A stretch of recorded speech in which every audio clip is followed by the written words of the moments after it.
Thank you, Dr. Berwald, for joining us firstly. Dr. Berwald is the chair of emergency medicine at Staten Island University, part of the Northwell Health System, overseeing 2 of the 3 emergency departments in Staten Island. She completed her residency training here at Kings County in 2008, and upon graduation, took on a role at SIUH, where she has held several leadership roles and developed interests which are reflected in her committee memberships and appointments specifically in the areas of advocacy, diversity and health equity, public health initiatives, physician wellness, and physician development. She sits on New York ACEP's board of directors and is currently the president-elect for New York ACEP. I'll hand it over to Dr. Berwald. We're really excited to have you. Go for it. So good morning, everyone. Really happy to be with you guys. I was really hoping to be in person, but scrolling through the gallery and seeing that most people are in the comfort of their homes, I feel a little less guilty, but mostly wanted to have the opportunity to see some old friendly faces. So I saw the theme of your lectures today, and this is obviously a little bit off topic of the theme, but something that is obviously important, understanding what it's like to get a job, what the job market looks like, and what different jobs might mean to you, and different practice environments look like. When I was a resident, I didn't know a lot of this, so I developed this for my own residents, and usually provide this content to them in the summer as job search has moved earlier and earlier every year. But this year is a very unusual job search year. So even for those graduating residents, you still might actually be in the thick of it. Obviously, this might be more topical to the 3rd and 4th year residents. And I apologize to the more junior residents for that, but always happy to share this information on a one-to-one. Come back, I'll show you my slide. I'll share my slides with you guys for when it does become more relevant for your own job search. The other thing I'll mention is, granted, if I had been in person, I wouldn't be with too many of you, but I'm an extremely dynamic individual. My slides are not, so we'll try to make up for that in a little bit of fun. I'll say this, currently on my screen, I don't have the chat. I find it distracting when I give a Zoom lecture, so really just interrupt me. Just literally interrupt me if you have a question, or hold them for the end, but do not feel bad to stop me. That's not a problem. So we'll go on thinking about the job search. What are you going to do when you graduate? As I sometimes say to my own residents, what do you want to be when you grow up? Okay.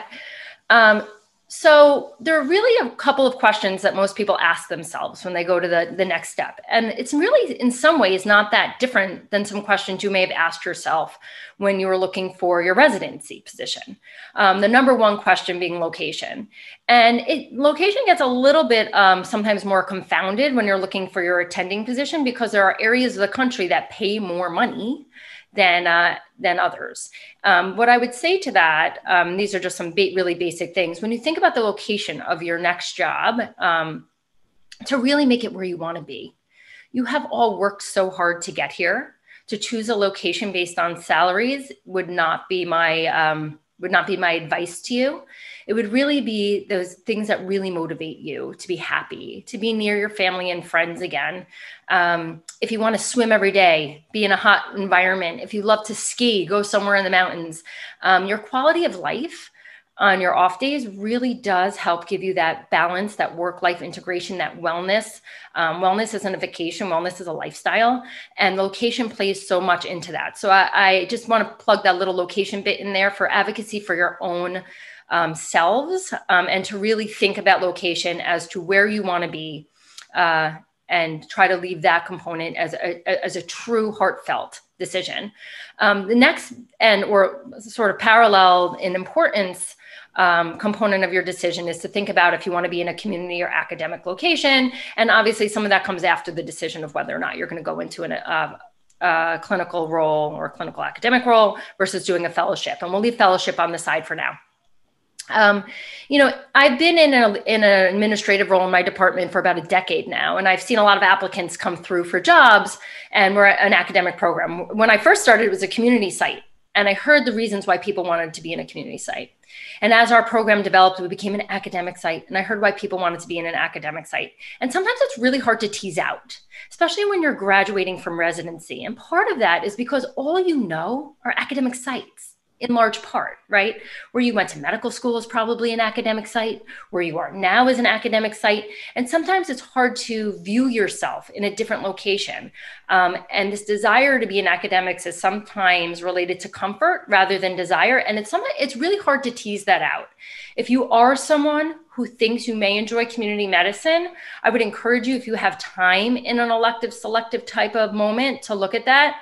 You know, when I was a resident at County, we went to so many different hospitals to do our rotations.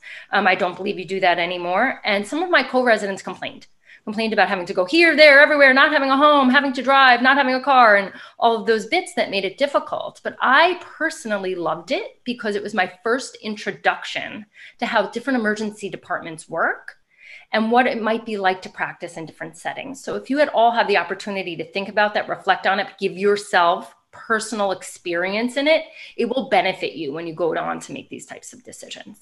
So those are in large part when you're looking for the job. The first two things to tease out, and then a lot of other things come in. And in these other things are your own personal hierarchy of what's important to you, right? What you need to make your life work. Some of it's compensation, which is an obvious one. Practice model, we're going to get into in a little more detail, which is something some of you may be less aware of and is a significant part of why I'm talking to you today about this. The volume and acuity of patients, like I said, something you may have thought of when you chose your residency, what the work environment is like, what the facilities, the technologies, the services. We all know it's different working, let's say, Kings County than downstate at times because of some of those things, perhaps. Personalities of the people who are there, which for us in emergency medicine sometimes works out well. Because that emergency medicine personality, it often isn't in most departments, but it is important to think of the personalities of the people who are there and opportunities for advancement, right? You might get some of that feel when you interview with a chair to say, hey, it sounds like everyone's been in their roles for about 10 years. They might probably be in those for another 10. Or there's a lot of moving, shaking, growth and development here. There might be opportunity for me. And that also obviously would be aligned with whatever your career goals are. So we're going to get into these in a little bit more detail. And we're going to start with practice models because really it's one of the things that you all need to know about because it will make a difference in your everyday life. And I hope you know a little bit, but if not, I think I would love you to walk away knowing these things. So there are 4 basic practice models in emergency medicine. They're democratic groups, private groups, corporate groups, and that we're seeing one environment that we're seeing more and more over the years are hospital and healthcare system employees. And all of these types of groups have pros and cons. We'll get into them in the next few slides. I'll just mention very quickly what the last group about, healthcare systems and hospital networks. Living in New York and working in New York right now, you probably see a shingle of a large healthcare organization on almost every single building that is related to healthcare, right? The mom and pop shops, the one-offs, they don't really exist anymore. Everything's part of NYU or Mount Sinai or Presbyterian or Northwell. This was something we early saw with Kaiser in this country, but didn't permeate the way that it has in the last 5-6 years as it has in the New York City area and in the Northeast. So that's just sort of a newer thing. And some of the older models have been just more prevalent in this area of the country for a longer period of time. So let's start with democratic groups. A democratic group is the coveted emergency medicine environment by many emergency physicians. And the reason for that is that it allows the physicians who are part of that group a lot of political and financial equity. What that means is when there's decisions to be made about the practice environment, where you're going to work, who you're going to work for, things related to compensation, vacations, benefits, policies and guidance towards even care, you get a vote. You are a member and often a partner after a short time frame, somewhere around 2 years, usually. And once you're in, a vote is a vote. Every voting member has a vote. And there's a lot of job security when you're part of a democratic group. Because if you're a partner and you have ownership, it's hard to get sort of expelled from that group. Obviously, democratic groups have rules and regulations around that and how they can navigate a difficult member of their team. But it does offer a lot of job security. The one thing that might not appeal to all physicians is that there are a lot of expectations to take on other roles within their own small organization. Someone has to be that president, the treasurer, the secretary. Someone has to be their liaison to legal, et cetera, et cetera. And these roles rotate around the group. There's often mentorship in this, which can be a nice thing because you might learn more of the business of medicine, sometimes something that is missing for a lot of us, especially early on. So you can get tutelage in this other really important part of medicine.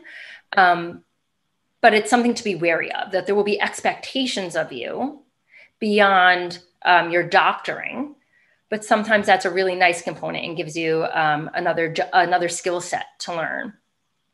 We'll talk about finances. If you're part of a democratic group, you often get the highest compensation, especially when the market is good, because you share the profits of the group. It doesn't go to anyone else. You own what you're doing. So often you have the highest opportunity for compensation when you're part of the group. Okay. Any questions so far? All right, go on. The next group are private groups. So sometimes people get confused between a private group and a democratic group because you're not part of corporate medicine in a way. But private groups are almost like small corporate entities. Often they are physician owned, but not always. It might be a physician or two with someone who's backing them for finances. And because of that, not all of the decision making is physician or medicine forward every time. Okay. There's a opportunity for them to be more democratic in nature, but that is not a given.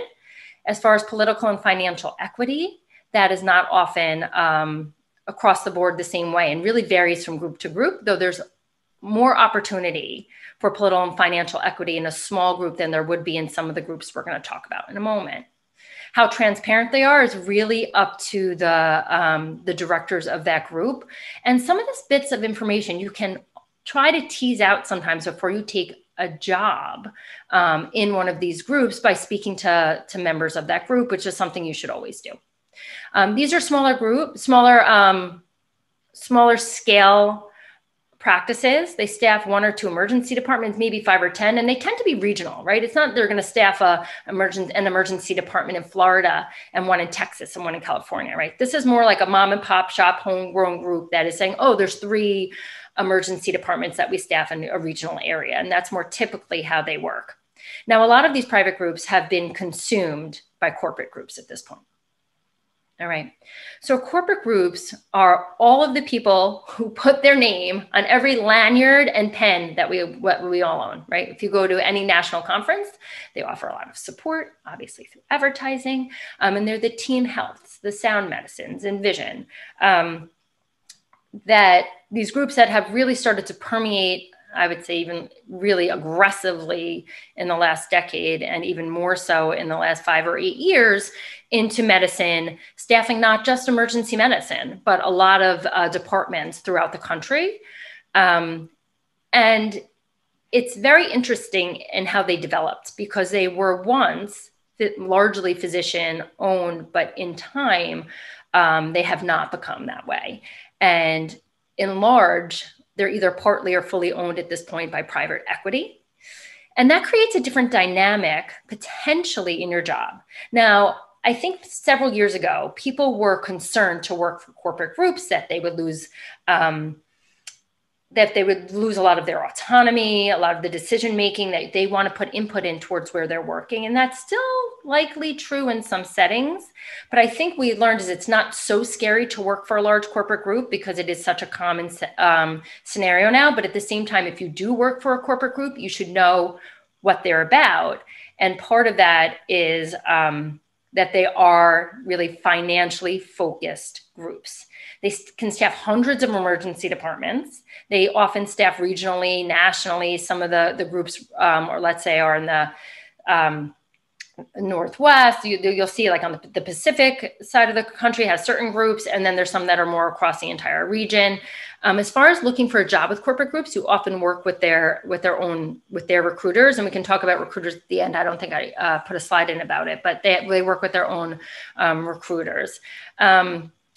Employees of the group can be hired as an employee of that group, right? You can be an employee of Envision, or you can be hired as an independent contractor. And we're going to talk about a little bit more what that might mean to you. So like we said, this is a large entity. And when you work for a large entity or associated with this large entity, there are advantages that come with it, but there are also disadvantages. Many of the advantages are related to economy of scale, right? They're really big. They can afford to sort of rope you in by paying some of your CME costs, paying for your license renewals, your DEA renewals, potentially giving you personal liability, but that's not across the board. Depends if you're an employee of the group sometimes or an independent contractor. They do coding and billing for you. If you're an employee of a group that staffs in a region, you might be able to work at multiple sites. That might benefit you, especially early on, because you can see which site you prefer. Now, it might have a downfall. They might just put you at different sites if they have need. And I've seen that happen too. One thing that really appeals to these groups for a lot of physicians is that there are minimal non-doctor responsibilities, right? Everything, all the overhead is taken care of for you. You just sort of show up, do your work, they pay you your hourly wage if you're an independent contractor, and you move along. And they're often pretty large performance-based incentives. And those can sometimes be over the course of a year, 6 figures, depending on how productive you are, and obviously less if you're less productive. But of course, as I already mentioned, there are disadvantages. You are an employee of an owner whose main interest is financial. So the physician's goals and priorities can be at odds with the group's goals and priorities, right? Where they may say you need to see X number of patients. Okay, that's sort of a given. That might happen anywhere in any format to see X number of patients per hour is a goal. But they may say, we want you to limit CAT scans, and your personal practice is to do more CAT scans. We want you to limit X, Y, and Z, but your practice is more conservative perhaps. So those things can be at odds. There could be at odds with larger guidance principles that lead medicine from a non-doctoring group. And it's something to be aware of. It has happened. Their duty is to their investors. It's not to their physician staff, right? People invest in these companies to make money, and that really can impact you, though it isn't often in the face of the clinical physician in their everyday life, but it is something to be aware of. There's also less job security. We've seen this in COVID. Right? Some of the larger corporate groups and independent contractors were some of the people who lost their hours pretty early on. That impacted their wages. When you were an employee of some other entities, it didn't sort of go that way so fast, or maybe it was even preserved and didn't happen at all. So there is a little less job security there. And something that I believe is on another slide, but I'll mention it now, related to job security, is if, let's say you're working in emergency department A, and in that emergency department, they have a contract for 5 years with the large corporate group that you're working for. And then the hospital in that corporate group can't come to a renegotiation for the next 5-year contract. Well, they might contract with another large corporate group, which means you might simply be out of a job because the corporate group switched hands. This has happened several times. Large emergency medicine organizations have made position statements, white papers, et cetera, even went to the government about the ability just to have those physicians sort of kicked out as the new corporate group brings in their group. But that has happened, and it continues to happen. There are a lot of times when a new corporate group comes in and they actually keep the doctors who are there because they don't have so many doctors to fulfill all the contract needs. And they stay in and you just switch group. You're still working in that hospital and you switch corporate groups. That happens commonly as well. But it's something to be aware of that could happen.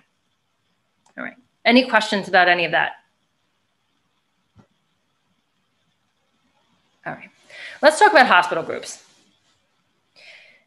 Hospital groups are becoming more and more common in recent years. I live in Brooklyn. Most of you probably live in Brooklyn right now too.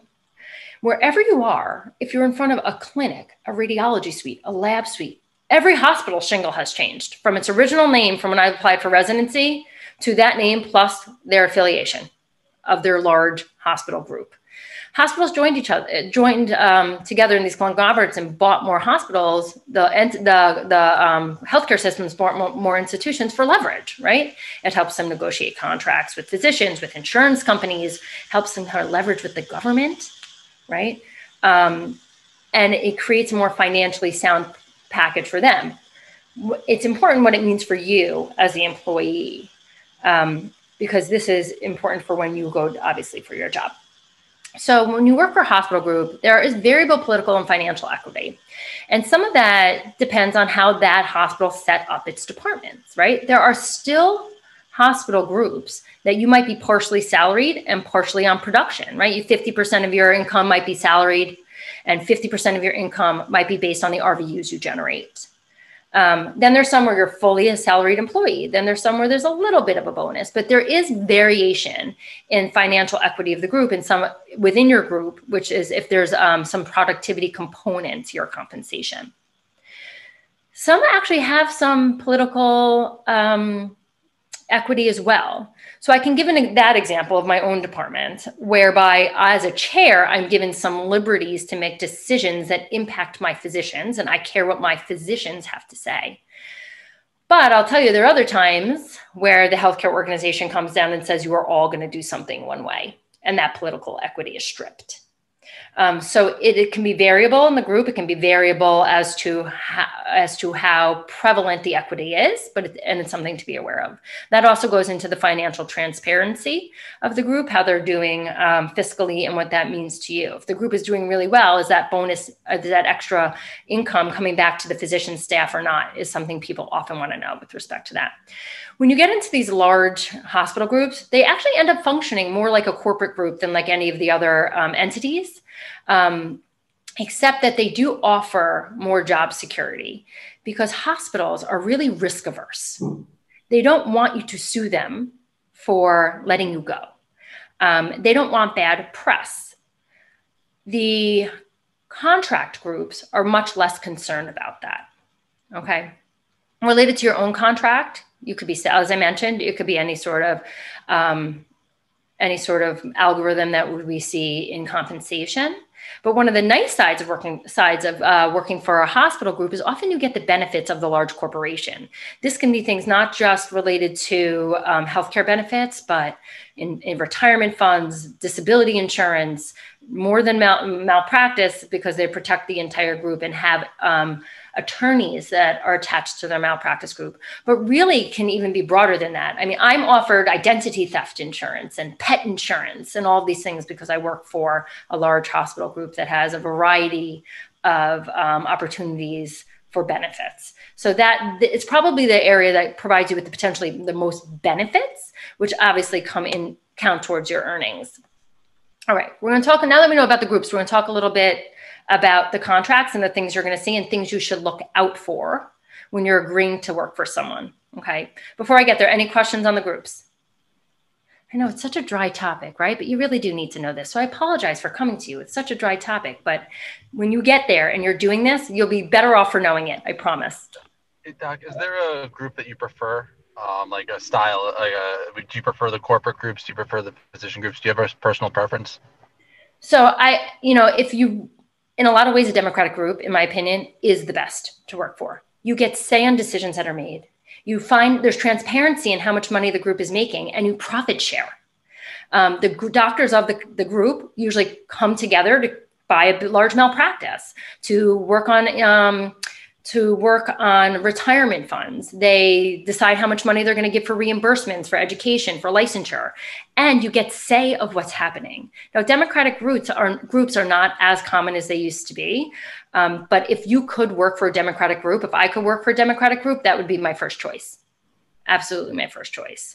I think that corporate groups and small private groups have potentially more problems for the early physician.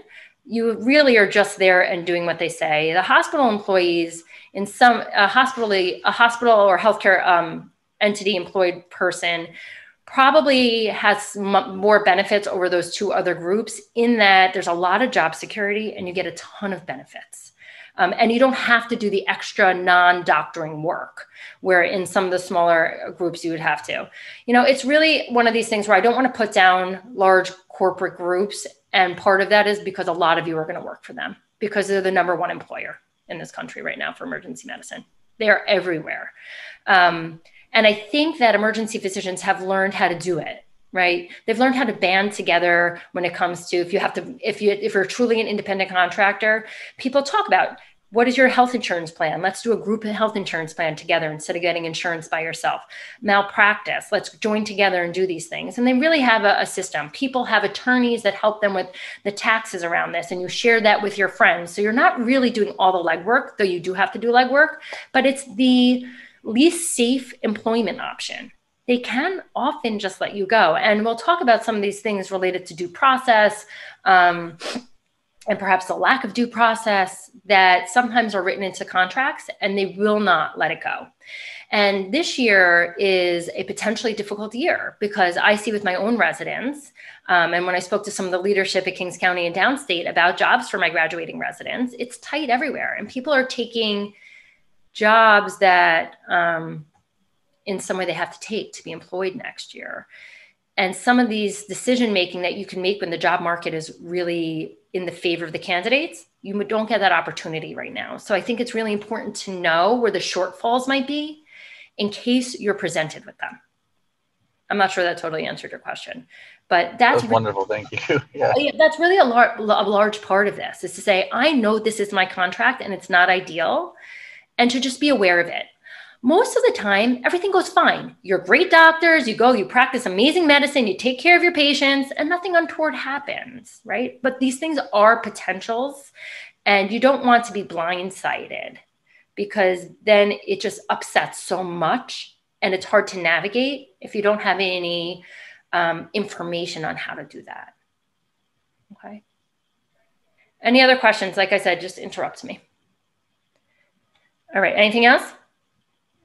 All right, let's go on to some of these things that become a little bit more personal in a contract. All right, so let's talk about being an independent contractor versus an employee. When you're an employee, so I'm a hospital employee, right? They tell me I'm gonna make X amount of money a year. I have to work X amount of hours for them. And as long as I work those hours, I'll get paid. And they give me my salary, and they take out my taxes and my benefits on my pay stub. And what I get back is what I take care of. And unless I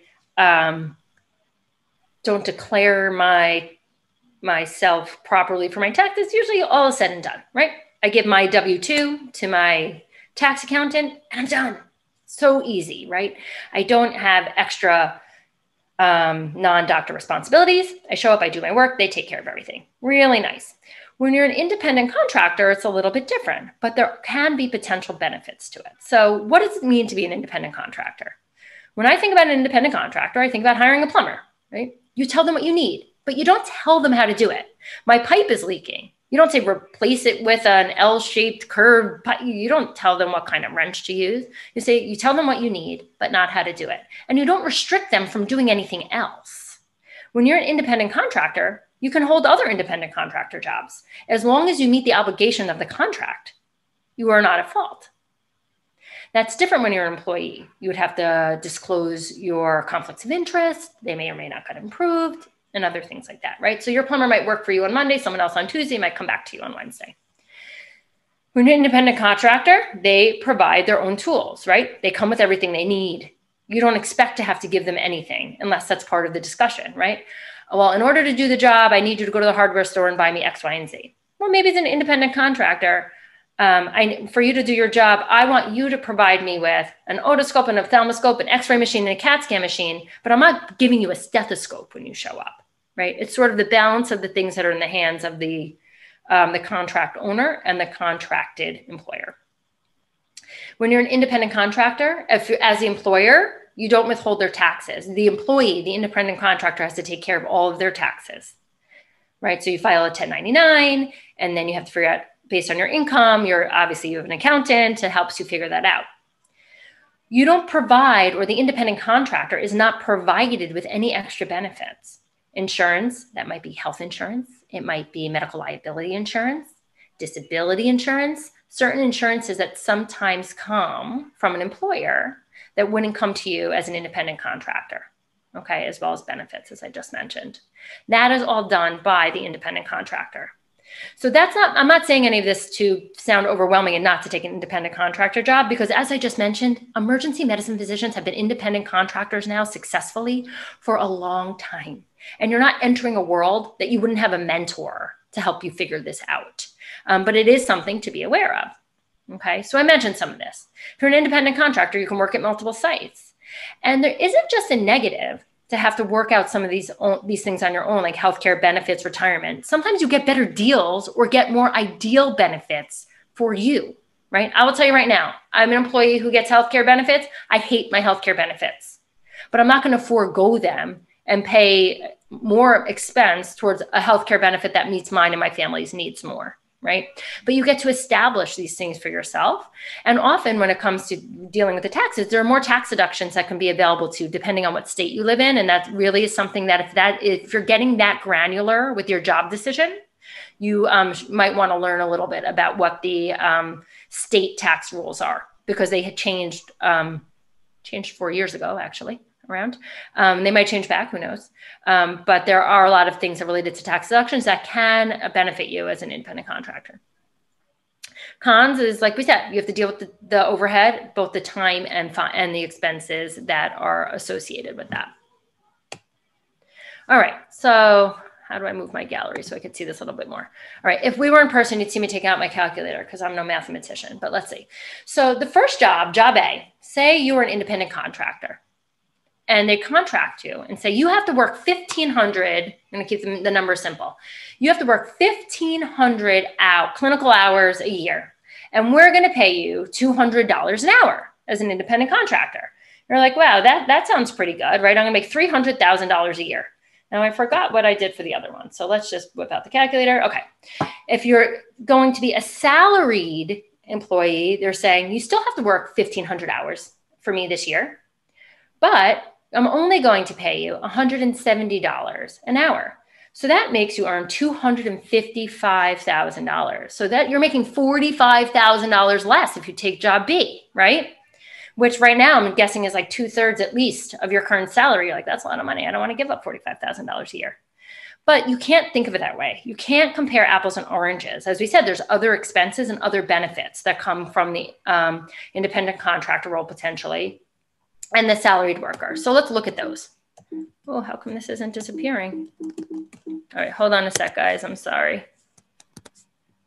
This is supposed to go away. All right, there we go. All right. So let's say you're an independent contractor getting paid $200 an hour, and you're not getting compensated for the other work that you're doing. But if you are a salaried employee, your employer is going to pay you $23 for every hour you work towards your medical liability insurance. They're going to pay you $5 for every hour you work towards your healthcare insurance. So that's around $35,000 for your malpractice. That's around $7,500 a year for your healthcare. They're going to put $1 in an hour for your disability insurance benefit and your life insurance benefit. And $11 an hour you work, that's around $16,500. So let's say they match part of your 401k or 403b contribution in every paycheck.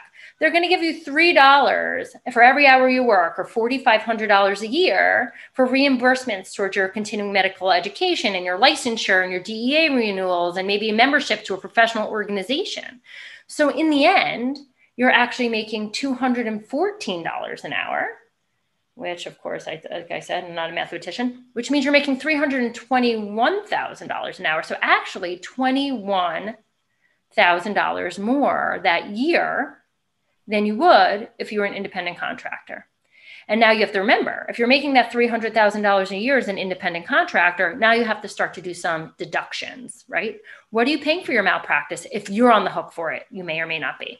What are you paying for your health insurance, your disability insurance, your life insurance, your retirement benefits? So maybe now you're making $150 an hour, right? So wow, now you're really making a lot more in job B. But now we have to think of the other potential additions. Like I mentioned, sometimes you're an independent contractor, you can make 6 figures in a productivity bonus. That has happened. So maybe you're not sure, right? So the point of this is you have to try to get a sense of the unknowns when you're an independent contractor, how many of those line items you're responsible for, and what is the potential for profit sharing? What is the potential for an incentive compensation? Because sometimes in some really good years, people have made a lot of money. in the incentive component, where that could take that 214 and make that $250 an hour. That is real.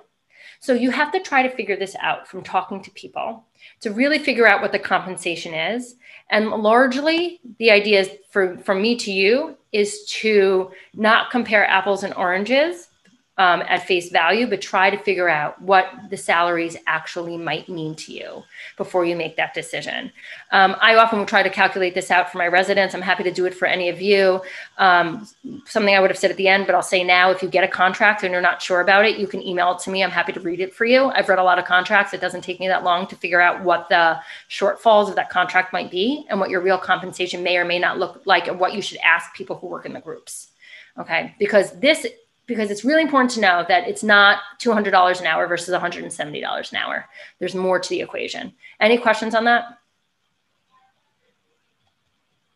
All right. So this, I touched upon some of this already, but there are points about taking a job that you do need to know about.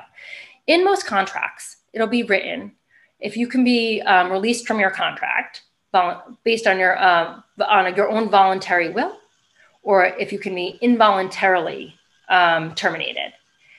And that can be for cause or not for cause. Usually there'll be a 90 or 120-day clause in the contract that says you can leave, they can ask you to leave, not for cause, as long as they give you 90 or 120 days notice. What that means is they can say, based on our contract, I don't want you here after 90 or 120 days. They don't have to tell you why. That shouldn't be something that really scares you off, because more often than not, as the employee, you're the one who wants to walk away. You want to move. You want to take a different job at another department. You could get, let's say, an equivalent promotion. Let's say you're the director of medical student education and you want to be an APD. That transition might not happen in your own institution. You can say, I'm leaving. I only have to give you 90 days notice. Here's my 90 days notice. No one's at fault. They can't hold you to that rest of that contract. But it's important to know what the stipulations are about a voluntary and involuntary termination of the contract and what they have to do for cause or not for cause. And one component in there, and it's actually the last thing on this slide, is thinking about is any comments to due process. Due process is your right to a trial.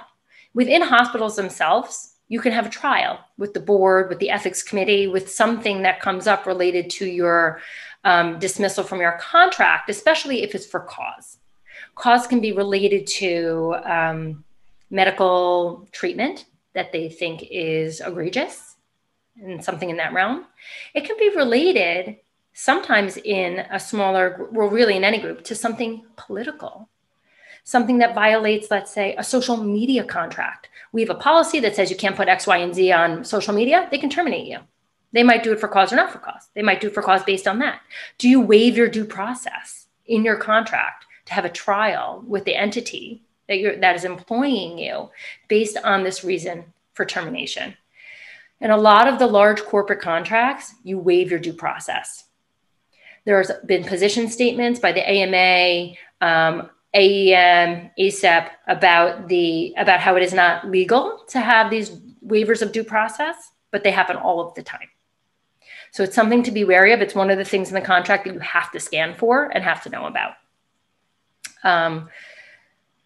I think I mentioned all of these other things here, provisions for termination related to quality of care, business concerns, politics.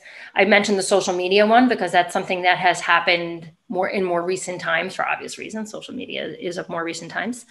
And as I said, contract groups allowing people to bring their own people in and just wait, and your contract being terminated for that and for that reason alone. And the due process. Any questions on any of those things? They're actually really important things to know about before you sign a contract. Non-compete clause or restricted covenants. So I don't know, I would assume you guys might be familiar with this, but really the meaning of this can vary in reasons of the country. And it can vary whether or not it's enforced, right? So what a restricted covenants means is that when you leave and go to your next job, it will say you can't work within X number of miles of this institution. They were really put in place for non-emergency medicine groups for the idea that you could steal your patients, right? Let's say I'm an orthopedic surgeon and I work at a hospital and I'm going to a hospital that's only 10 miles away. And now I'm going to take all of my patients with me there. Well, in emergency medicine, we don't take all of our patients anywhere. We don't refer patients. We don't retain patients. We don't do anything. We just see who comes through the door. But still in emergency medicine contracts, there's often a restrictive covenant.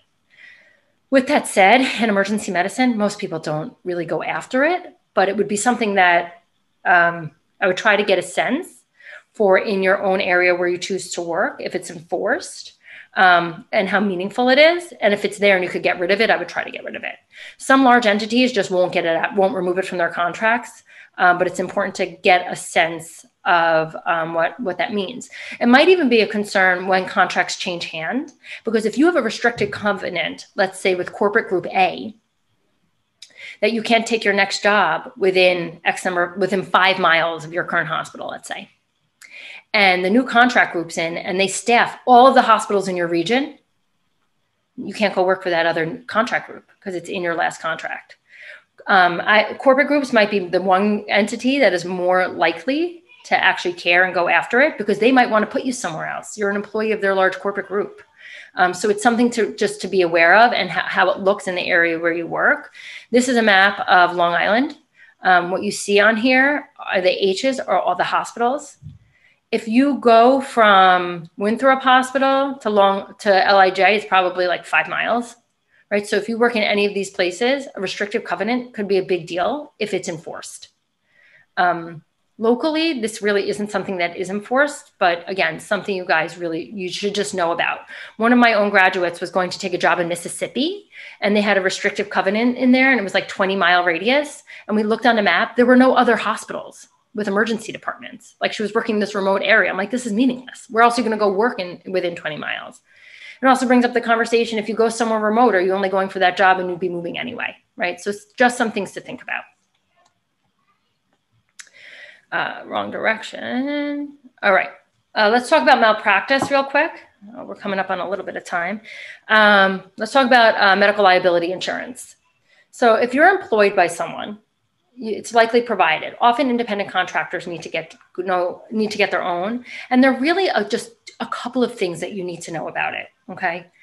One, if you're working for someone, be it as an independent contractor or otherwise, who incurs the cost of the premium. And if it's a claims made policy, and I'll go into what a claims made and occurrence policies are in a second. If it's a claims made policy, who plays the tail? So if you have an occurrence policy, it covers all events that occurred in the time that the policy was in effect. So it covers everything in the time that you worked in that place. You were covered in that time. A claims made policy will only cover the claim if it's made in the time that the policy was in place. So let's say the policy is from 2000 to 2010. You see a patient in 2008 and they sue you in 2012. You're not covered because the claim was made after the time that the policy terminated, in which case you need a tail. You need to extend that. So it'll sometimes say in a contract, who is responsible for the tail? And that tail should exceed the medical malpractice liability rules of that state. You can sue for X number of years after the patient was seen. Pediatric patients, adult patients, sometimes those timeframes are different in different states. So it's something to know about. So it's important to know who is going to pay for the tail and how long a tail is for. The other thing that's important to know, other than occurrence and claims made policies, is the coverage limits. And I guess the other thing to know is whether or not that carrier most carriers have attorneys sort of built in. Some may not, some weaker policies. So it's something to be aware of, right? You need to know if it's occurrence or claims made. If it's claims made, who pays that tail, what the coverage limits are. And if you do get sued, are there attorneys tied to your defense built into all of that? Any questions on these things? All righty. Right, a couple of miscellaneous items related to contracts. Some of the larger groups, or depending in hard times when there's areas of doctor shortages, you can get sign-on bonuses and relocation bonuses. It's important to know what the stipulations around that are. So let's say you took a sign-on bonus of $24,000 or relocation bonus of $24,000. But if you were to leave that job within 2 years, you owe a prorated amount of that bonus back. So let's say you took a bonus of $24,000 and you only stayed for 20 months, you owe them $4,000 back. If you stay the full year time, it's yours. It's just an important thing to know if you have to relocate, but I would never let that hold you back from leaving a bad job or a better opportunity. But it's something obviously to be aware of. You need to know how many hours you're being contracted, right? How many hours do you have to work a week, a year? It should always be extrapolated out to the year so you can do that math that I showed you earlier, which will sort of even the playing field and let you know what you're up for. And in order to do that, also have an idea of all the benefits that might come with your job. Time off, PTO is paid time off or vacation time, health insurance, retirement, all these things I mentioned some pay for some pay for less. Some of these things related to benefits may not be in your contract. It may be in some sort of addendum or departmental or group policy that gets changed annually. What we're seeing now is where a lot of these things aren't built into the contracts with the sort of decrease in volume and lost earnings related to COVID. People's contracts might be staying the same, but these elements might be changing this year. Well, yeah, we're keeping you hired, you get your salary, but we're not going to do CME and licensure reimbursements this year. And that's not in your contract. It's some document that we upload or change every year. And they do that intentionally as an addendum. Now, you would want to know what you're coming in at, and you would want to know, is this fixed? How often can it change? If it does change, who has to agree to do those changes? Now, granted, if it's a hospital or a corporate group, they're going to agree to make the changes on their own. They're probably not going to ask you. If it's a Democratic group, you guys are going to decide what that looks like.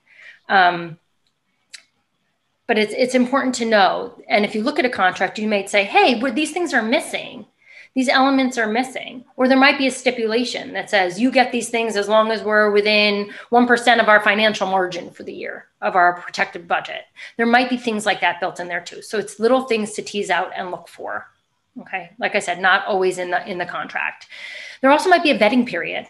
You have to work for us for a full year before you're eligible for a retirement benefit, or your benefits may increase or change. You may be eligible for more paid time off after a certain time frame. So these are things that you should ask and look at, but they might not be in the contract.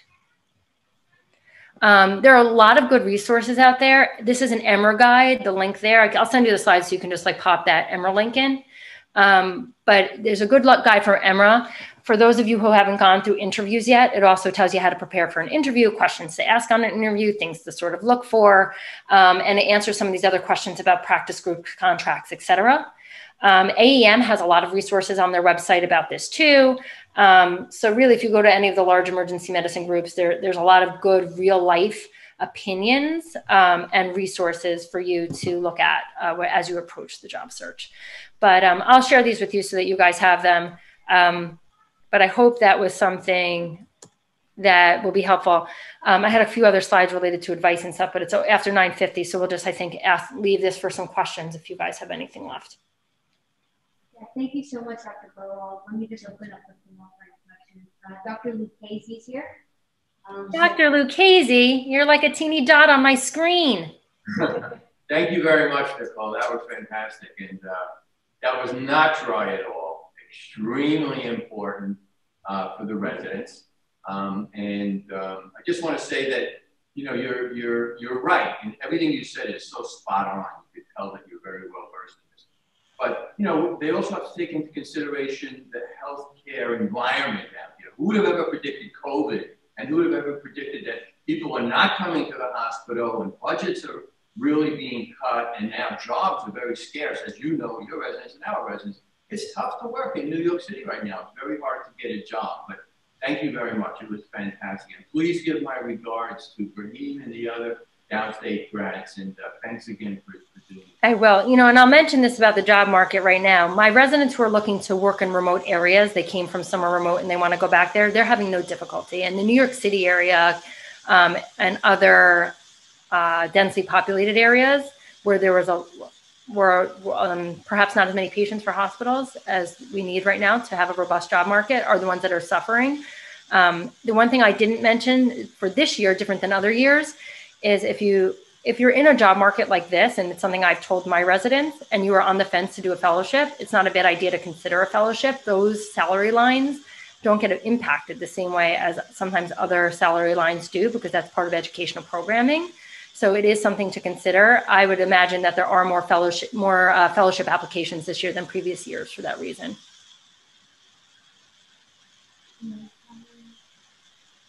I was just going to ask a specific question. Do you know, Nicole, the non-compete clauses, are they specific to your role as an EM physician? Or, because a lot of EM docs do different things like urgent care, addiction medicine, things like that. Yeah, they can be variable, and obviously it can change with your role. So someone who, let's say, who's an executive who might have more private information about how that institution runs and what their plans for future successes are, right? No one would want that to be moved to another institution as opposed to, let's say, being a full-time clinical person, especially in emergency medicine. So if your role changes within a department, so can your non-compete clause and other aspects of your contract. But as someone entering your first job, it would probably be a pretty standard non-compete clause. And let me just make sure there's nothing on the chat. Yeah, I think just one of the PGY4s was echoing that the environment right now is a bit tough, but I think all the variable options and how to like review the contract was extremely helpful.